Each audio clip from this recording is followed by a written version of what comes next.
जनगणना 2011 बहुत ही important topic है और आरपीएफ की जो एग्ज़ाम चल रही है कांस्टेबल की उसमें 3 से 4 क्वेश्चन है ओनली जनगणना से पूछे जा रहे हैं। और कैसे कैसे क्वेश्चन पूछे जा रहे हैं वो आज की इस वीडियो में हम बताने वाले हैं। और इसके अलावा दोस्तों आप किसी भी प्रकार के एग्जाम की तैयारी कर रहे हो, चाहे से रेलवे में विभिन्न प्रकार की हो, चाहे एसएससी में विभिन्न प्रकार की हो, चाहे वनडे एग्जाम की कोई सी भी एग्जाम की तैयारी कर रहे हो, तो ये जो जनगणना 2011 टॉपिक है ये बहुत ही इंपॉर्टेंट बन जाता है। तो इससे सेलेक्टेड इंपॉर्टेंट जितने भी क्वेश्चन बनने वाले हैं वो आज की इस वीडियो में हम कंप्लीट करवाने वाले हैं। इससे पहले जो लोग चैनल पर नए हैं वो चैनल को सब्सक्राइब करके बेल आइकन प्रेस कर देना। और आपको मैं बता दूं इसकी जो पीडीएफ है आपको हमारे टेलीग्राम चैनल पर देखने को मिल जाएगी। तो टेलीग्राम चैनल का लिंक है वीडियो के डिस्क्रिप्शन बॉक्स में मिल जाएगा, तो वहाँ से उसे सब्सक्राइब कर लेना। शुरू करते हैं जनगणना यानी कि सेंसस 2011 जो कि एक संघ सूची है उसका विषय है। ठीक है, पहला क्वेश्चन तो ये बनता है कि जनगणना किस सूची का विषय है, तो संघ सूची इसका राइट आंसर हो जाएगा। और जनगणना अधिनियम एक्ट है वो कब का है, तो 1948 का है, ये भी आपको याद रख लेना है। और अगला क्वेश्चन बनता है इंपॉर्टेंट, भारत में पहली बार जनगणना कब की गई थी और किसके शासनकाल में की गई थी। तो राइट आंसर की बात कर लेते हैं तो लॉर्ड मेयो है उसके शासनकाल में 1872 ईस्वी में की गई थी। और दशकीय तौर पर यानी कि वैज्ञानिक आधार पर जो जनगणना थी वो कब की गई थी पहली बार, वो लॉर्ड रिपन है उनके कार्यकाल में हुई थी और 1881 ईस्वी में हुई थी। 1872 और 1881 ईस्वी दोनों के बीच में अंतर 9 साल का है, मैं आपको बता दूं। और पहली बार ये 9 साल का अंतर देखने को मिलेगा। लेकिन लॉर्ड रिपन के बाद में जो 1881 को आपकी जो जनगणना हुई थी पहली बार 10 के आधार पर यानी कि वैज्ञानिक आधार पर, उसके बाद से लगातार आपके 10 के आधार पर जनगणना होती आ रही है। ठीक है, जैसे 1881 आपको बता दें 1881 में ये जनगणना हुई थी, उसके बाद में 1891 में हुई थी। ठीक है, उसके बाद में 1901 में हुई थी। ठीक, उसके बाद में 10 के आधार पर हुई थी। अब उसके बाद में बात कर लेते हैं सेंसस 2011। ठीक है, भारत की जनगणना के आयुक्त कौन थे 2011 की, कि चंद्रमौली थे। ठीक है, और थीम्स क्या थी इसकी 2011 की, आवर सेंसस आवर फ्यूचर यानी कि हमारी जनगणना और हमारा भविष्य। भारत के पहले जनगणना आयुक्त कौन थे, पहली जो जनगणना हुई थी 1872 में लॉर्ड मेयो के समय में, तो उनके जो जनगणना आयुक्त कौन थे, तो उनका राइट आंसर हो जाएगा WC प्लाउडेन। ठीक, अब दोस्तों इंपॉर्टेंट क्षेत्रफल के आधार पर और पॉपुलेशन के आधार पर, जनसंख्या के आधार पर, लिंगानुपात के आधार पर कौन कौन सा राज्य क्षेत्रफल किसमें अधिक है कम है वो पूरा डिस्कस करने वाले हैं। तो शुरू कर लेते हैं यहाँ से। जनगणना 2011 के अंतिम आंकड़ों के अनुसार भारत का कुल क्षेत्रफल 32,87,469 वर्ग किलोमीटर था। और इसके अंतर्गत चीन के अवैध कब्जे वाला 37,555 वर्ग किलोमीटर क्षेत्र, पाकिस्तान के अवैध कब्जे वाला 78,114 वर्ग किलोमीटर और पाकिस्तान के द्वारा अवैध रूप से चीन को स्थानांतरित 5180 वर्ग किलोमीटर भारतीय क्षेत्र शामिल है। बात कर लेते हैं फ्रेंड्स, सबसे पहले भारत के 5 सर्वाधिक क्षेत्रफल वाले राज्य हैं। एग्जाम में ज्यों का त्यों पूछा गया है आरपीएफ की कि सबसे अधिक क्षेत्रफल वाला राज्य कौन सा है। आपको 4 ऑप्शन दे दिया, A, B, C और D। आपको दे दिया है यूपी, राजस्थान, मध्य प्रदेश और महाराष्ट्र। तो सबसे अधिक क्षेत्रफल वाला राज्य की बात की जाती है तो हमारा राजस्थान हो जाएगा, जिसका क्षेत्रफल हो जाएगा 3,42,239 वर्ग किलोमीटर स्क्वायर। ठीक है फ्रेंड्स, उसके बाद में सेकंड नंबर की बात कर लेते हैं तो मध्य प्रदेश हो जाएगा। थर्ड नंबर पर हो जाएगा आपका महाराष्ट्र राज्य। उसके बाद में दोस्तों चौथे नंबर पर हो जाएगा आंध्र प्रदेश। इस पर देख सकते हैं इनका जो एरिया भी यहाँ पर दिया गया है, कितना एरिया है क्षेत्रफल। उसके बाद में 5 नंबर पर हो जाएगा आपका उत्तर प्रदेश। ठीक है, उसके बाद में एक टॉपिक और बनता है कि सबसे कम एरिया यानी कि सबसे कम क्षेत्रफल की बात कर लेते हैं। तो सबसे कम की बात कर लेते हैं तो भारत का न्यूनतम क्षेत्रफल वाला राज्य गोवा है फ्रेंड्स, 3,702 वर्ग किलोमीटर है इसका क्षेत्रफल। और जिसके पश्चात क्रमशः सिक्किम है उसके बाद में। ठीक है, सिक्किम का है 7,096 वर्ग किलोमीटर और त्रिपुरा है 3 नंबर पर 10,486 वर्ग किलोमीटर उनका स्थान है। और भारत का सर्वाधिक क्षेत्रफल वाला संघीय क्षेत्र अगर केंद्र शासित प्रदेश की बात कर लेते हैं तो अंडमान निकोबार द्वीप समूह है, जिसकी 8,249 वर्ग किलोमीटर है। मतलब सबसे ज़्यादा संघीय क्षेत्र है अंडमान निकोबार द्वीप समूह, इसका यहाँ पर देख सकते हैं। और न्यूनतम क्षेत्रफल अगर केंद्र शासित प्रदेश की बात कर देते हैं तो फ्रेंड्स यहाँ पर लक्षद्वीप हो जाएगा। यहाँ पर आप देख सकते हैं 30 वर्ग किलोमीटर स्क्वायर यहाँ पर हो जाएगा। उसके बाद में भारत के 5 सर्वाधिक जनसंख्या वाले राज्य कौन कौन से हैं, ऑप्शन आपको दिए जाएंगे 4 कि निम्न में से भारत के सबसे ज़्यादा जनसंख्या वाला राज्य कौन सा है। ऑप्शन आ जाएगा उत्तर प्रदेश, महाराष्ट्र, बिहार और झारखंड ऐसे दे देगा। तो सबसे आपको सबसे ज़्यादा जो जनसंख्या है वो दोस्तों ये उत्तर प्रदेश राज्य में है, ठीक है। सबसे ज़्यादा उत्तर प्रदेश राज्य में है। और क्षेत्रफल की बात करें तो एरिया में राजस्थान आगे है पहले नंबर पर, और जो पॉपुलेशन है जनसंख्या उसमें ही उत्तर प्रदेश आगे है। उसके बाद में सेकंड नंबर पर है महाराष्ट्र राज्य, उसके बाद में बिहार और पश्चिम बंगाल। नेक्स्ट बात कर लेते हैं, पांचवें राज्य की बात करते हैं, आंध्र प्रदेश हो जाएगा, ठीक है। उसके बाद में जनसंख्या के आधार पर जो सबसे कम कौन सा राज्य है, उसके बाद में भारत के न्यूनतम जनसंख्या वाले राज्य की बात कर लेते हैं तो सिक्किम है वो सबसे कम जनसंख्या वाला राज्य हो जाएगा, ठीक है। मिजोरम उसके बाद में हो जाएगा, और अरुणाचल प्रदेश हो जाएगा, और उसके बाद में हो जाएगा 4 नंबर पर गोवा, 5 पे हो जाएगा नागालैंड। ये सबसे कम जनसंख्या वाले राज्य हैं, केंद्र शासित प्रदेश की बात नहीं कर रहे हैं हम। और उसके बाद में जो जनसंख्या में दशकीय वृद्धि दर है वो किस प्रकार से है, यहाँ पर आप देख सकते हैं। ये भी पूछा जाता है कि सर्वाधिक जो दशकीय वृद्धि दर वाले 5 राज्य है परसेंट में यहाँ पर दिखाए गए हैं, और संख्या में दशकीय वृद्धि किस प्रकार हो रही है यहाँ पर आप देख सकते हैं। 1900 और 51 से और 61 के बीच में यहाँ पर 21.6 थी, तो यहाँ पर 1961 और 71 के बीच में यहाँ पर 24.8 हो गई बढ़कर। उसके बाद में 24.7 हो गई, फिर यहाँ पर घट गया, फिर यहाँ पर भी घट गया, फिर घटता गया है, ठीक है। उसके बाद में आप देख सकते हैं सर्वाधिक दशकीय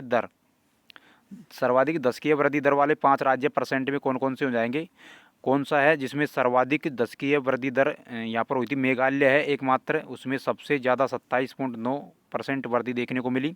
अरुणाचल प्रदेश में 26, बिहार में 25.4, उसके बाद में जम्मू कश्मीर में 23.6 और मिजोरम में 23.5, ठीक। उसके बाद में दशकीय जो वृद्धि है वो कम किस में हुई, सबसे कम न्यूनतम देख सकते हैं। न्यूनतम दशकीय वृद्धि वाले जो 5 राज्य हैं वो परसेंट पे कौन से हो जाएंगे, ये आप देख सकते हैं। एक तो नागालैंड हो जाएगा जो कि सबसे न्यूनतम, इसमें माइनस में 0.6 दशकीय वृद्धि दर देखने को मिली है। सबसे जो क्वेश्चन बनता है इम्पोर्टेंट, एकमात्र राज्य जिसमें न्यूनतम में माइनस में दशकीय वृद्धि दर जो हुई है कौन सा है, नागालैंड। उसके बाद में हो जाएगा केरल, गोवा में हो जाएगा 8.2, और यहाँ पर आंध्र प्रदेश और सिक्किम यहाँ पर हो जाएगा। कितनी कितनी दशकीय वृद्धि दर न्यूनतम और अधिकतम हुई है वो भी आपको यहाँ पर दिया गया ग्राफ के माध्यम से। अब उसके बाद में जनगणना 2011 का जनघनत्व है, उसके बारे में बात कर लेते हैं। जनगणना 2011 के अंतिम आंकड़ों के अनुसार भारत का जनघनत्व यानी कि पॉपुलेशन डेंसिटी, यानी कि 1 किलोमीटर एरिया में कितने व्यक्ति रहते हैं उसके बारे में बात करते हैं। डेंसिटी, ठीक है, घनत्व को उसको बोलते हैं। यानी कि भारत की बात कर लेते हैं, ओवरऑल इंडिया की, तो 382 व्यक्ति प्रति वर्ग किलोमीटर यहाँ पर एरिया है, यानी कि 382 व्यक्ति है ना वो प्रति वर्ग किलोमीटर के एरिया में रहते हैं। ऑल इंडिया की बात करते हैं। और 2001 की तुलना में इसमें 57% की वृद्धि दर्ज हुई है। कितने की, 2001 में जो इसकी जो डेंसिटी थी वो, और 2011 में डेंसिटी 57% वृद्धि हो चुकी है यहाँ पर, और अब होकर ये 382 हो चुकी है, ठीक है। सर्वाधिक जनघनत्व वाले 5 राज्य कौन कौन से हो जाएंगे। सबसे ज़्यादा जो जनघनत्व है वो बिहार राज्य का है, वो है 1106, यानी कि 1 किलोमीटर वर्ग क्षेत्र एरिया है ना उसमें 1106 व्यक्ति रहते हैं। उसके बाद में सेकंड नंबर पर पश्चिम बंगाल है, वो 1028 है। केरल की बात कर लेते हैं, 860 है। नेक्स्ट बात करते हैं उत्तर प्रदेश में 829 है, और हरियाणा में 573 है, ठीक है। ये जनघनत्व प्रति वर्ग किलोमीटर के हिसाब से हमने बताया है। और न्यूनतम जनघनत्व की बात कर लेते हैं तो 5 राज्य कौन कौन से हो जाएंगे। अरुणाचल प्रदेश है, उसमें सबसे कम घनत्व है, यानी कि 1 किलोमीटर वर्ग एरिया है, उसमें दोस्तों मात्र 17 व्यक्ति ही निवास करते हैं, ठीक है। मिजोरम सेकंड नंबर पर आ जाएगा, 52 व्यक्ति रहते हैं एक किलोमीटर वर्ग एरिया में। और उसके बाद में आ जाएगा सिक्किम, यानी कि अरुणाचल प्रदेश, मिजोरम, सिक्किम, मणिपुर और नागालैंड, ठीक है। इनके यहाँ पर जनघनत्व भी आपको दिया गया है कि 1 वर्ग किलोमीटर एरिया में कितने कितने व्यक्ति रहते हैं। उसके बाद में लिंगानुपात के बारे में बात कर लेते हैं। जनगणना 2011 लिंगानुपात के बारे में। जनगणना 2011 के अंतिम आंकड़ों के अनुसार भारत में लिंगानुपात यानी कि सेक्स रेशियो प्रति 1000 पुरुषों पर महिलाएं, कितने, प्रति 1000 पुरुषों पर महिलाओं की संख्या को ही लिंगानुपात कहा जाता है। 2001 की तुलना में 10 अंक बढ़कर 943 हो गया है। कितना अंक बढ़ गया, 2001 की तुलना में 10 अंक बढ़कर ये 943 हो गया है। और देश के ग्रामीण क्षेत्रों में लिंगानुपात 949 है, जबकि शहरी क्षेत्रों में ये 929 है। अब आरपीएफ जो कांस्टेबल की एग्जाम्स है उसमें लगातार 3 से 4 क्वेश्चन है ना वो जनगणना से रिलेटेड पूछे जा रहे हैं। अब पूछा जाएगा आपसे एग्जाम में क्वेश्चन कि सर्वाधिक लिंगानुपात वाले 5 राज्यों में से मतलब सर्वाधिक लिंगानुपात वाला राज्य कौन सा है। तो आपको मैं बता दूं केरल राज्य है वो सर्वाधिक लिंगानुपात वाला राज्य है, यानी कि प्रति 1000 व्यक्ति है ना उस पर 1000 व्यक्तियों पर 1084 महिलाएं हैं, यानी कि जो यहाँ का लिंगानुपात है सबसे ज़्यादा है केरल का। उसके बाद में सेकंड है तमिलनाडु है उसका, और उसके बाद में आंध्र प्रदेश का है 993 है, यानी कि आप देख सकते हैं यहाँ पर घट गया है जो लिंगानुपात है। तमिलनाडु में 1000 तो व्यक्ति हैं और यहाँ पर 996 महिलाएं हैं, ठीक है।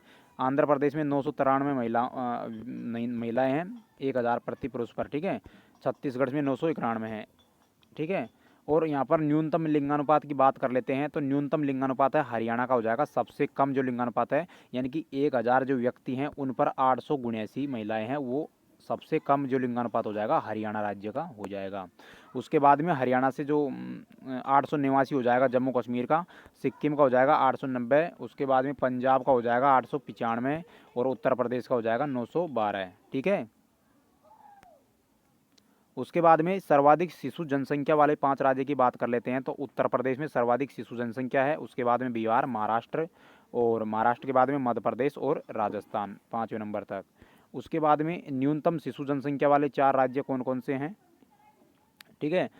यहाँ पर आपको हमने बता दिए कि यहाँ पर जो राज्य बताए थे, यहाँ पर 5 राज्य बताए हैं ना, ये शिशु जनसंख्या वाले हैं। और उसके बाद में न्यूनतम जनसंख्या वाले जो राज्य हैं वो हो जाएंगे सबसे, एक तो सिक्किम हो जाएगा, गोवा हो जाएगा सेकंड पे, मिजोरम हो जाएगा थर्ड पे और अरुणाचल प्रदेश हो जाएगा फोर्थ नंबर पर।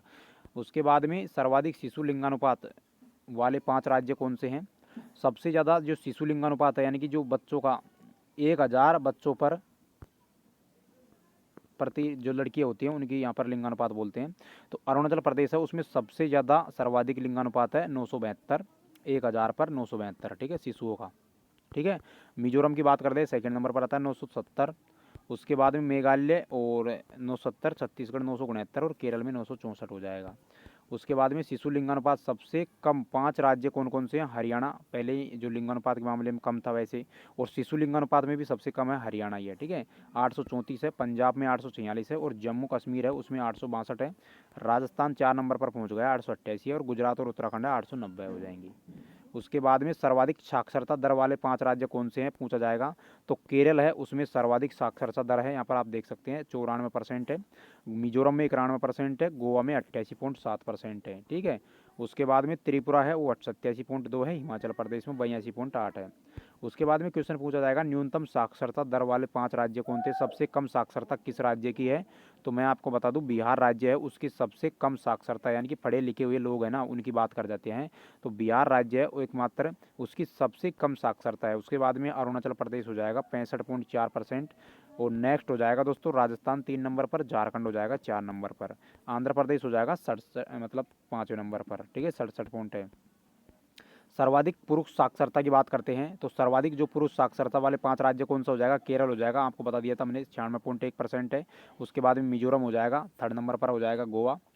उसके बाद में दोस्तों हो जाएगा त्रिपुरा 91.5 और हिमाचल प्रदेश हो जाएगा लास्ट में। मतलब बात कर लेते हैं न्यूनतम पुरुष साक्षरता, जो न्यूनतम पुरुष साक्षरता है वो बिहार की है 71.2, अरुणाचल प्रदेश की 72 पॉइंट और आंध्र प्रदेश की 74 पॉइंट, ठीक। उसके बाद में न्यूनतम की बात कर लेते हैं मेघालय और झारखंड। उसके बाद में अगर महिला साक्षरता की बात करते हैं सबसे ज़्यादा महिला साक्षर कहाँ पर हैं, केरल में हो जाएगी 92.1 और मिजोरम हो जाएगा वही 89.3, गोवा हो जाएगा 84.7, उसके बाद में त्रिपुरा और नागालैंड ये हो जाएगा आपका, ठीक है, महिला साक्षरता दर। उसके बाद में न्यूनतम महिला साक्षरता दर वाले 5 राज्य, न्यूनतम महिला साक्षरता दर कहाँ की है, बिहार की है 51.5, राजस्थान की है 52.1 और झारखंड की बात कर लेते हैं 55.4 और जम्मू कश्मीर की हो जाएगी 56.4, ठीक। महिला साक्षरता दर आपको बता दिया। और सर्वाधिक अनुसूचित जाति जनसंख्या वाले 5 राज्य कौन से, सबसे ज़्यादा जहाँ पर अनुसूचित जाति है यहाँ पे कि एससी, ठीक है, वो कौन सी राज्य हैं जहाँ पर सर्वाधिक एससी जाति के लोग निवास करते हैं।